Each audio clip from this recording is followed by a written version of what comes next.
Bienvenue dans notre leçon sur comment donner des directions en anglais. Aujourd'hui, vous allez apprendre à utiliser des phrases simples pour indiquer des directions de manière claire et efficace. Que vous voyagiez dans un pays anglophone ou que vous souhaitiez simplement améliorer vos compétences linguistiques, cette leçon vous aidera à vous orienter en anglais. Commençons ensemble. Pour indiquer une direction à gauche ou à droite.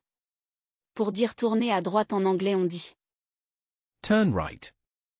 Pour dire tourner à gauche en anglais on dit Turn left. Ces expressions sont essentielles pour donner des indications précises lorsque vous guidez quelqu'un. Par exemple, vous pouvez dire tournez à gauche à la prochaine rue. Turn left at the next street. Tournez à droite au feu de circulation. Turn right at the traffic light. Pour demander à quelqu'un de continuer tout droit en anglais, utilisez l'expression Go straight. allez tout droit. Cette phrase est utile pour indiquer de continuer dans la même direction sans tourner. Par exemple, vous pouvez dire Go straight until you reach the park. allez tout droit jusqu'au parc.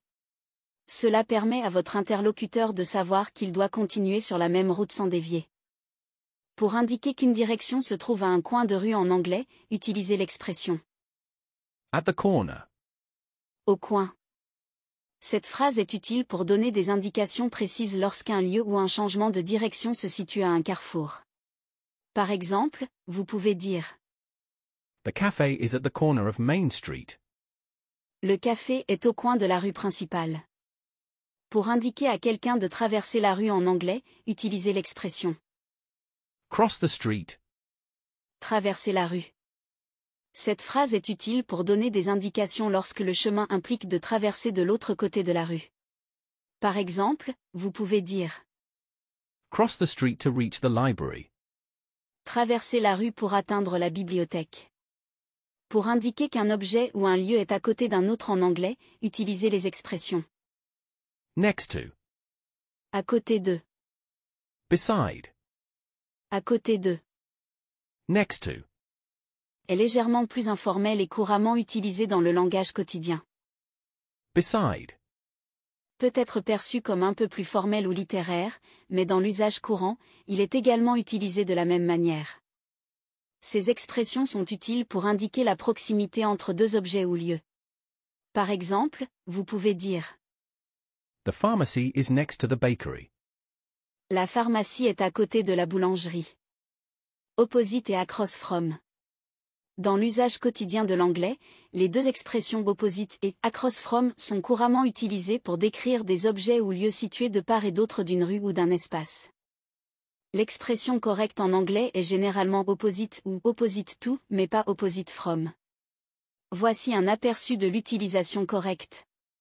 Utilisation de opposite. Opposite, sans préposition, utilisé pour indiquer que deux objets ou lieux se font face. Exemple. The bank is opposite the cinema. Traduction, la banque est en face du cinéma. Utilisation de opposite to. Opposite to, utilisé dans certaines variantes de l'anglais, mais moins courant. Cela fonctionne généralement dans le même sens que opposite. Exemple. Examples. The house is opposite to the park. Traduction, la maison est en face du parc. Utilisation de across from. Across from, utilisé pour indiquer qu'un objet ou lieu est directement de l'autre côté d'une rue ou d'un espace par rapport à un autre. Exemple. The coffee shop is across from the library. Traduction, le café est en face de la bibliothèque. En résumé, opposite est la manière la plus simple et courante de décrire deux lieux qui se font face. Across from est également couramment utilisé et a une signification similaire.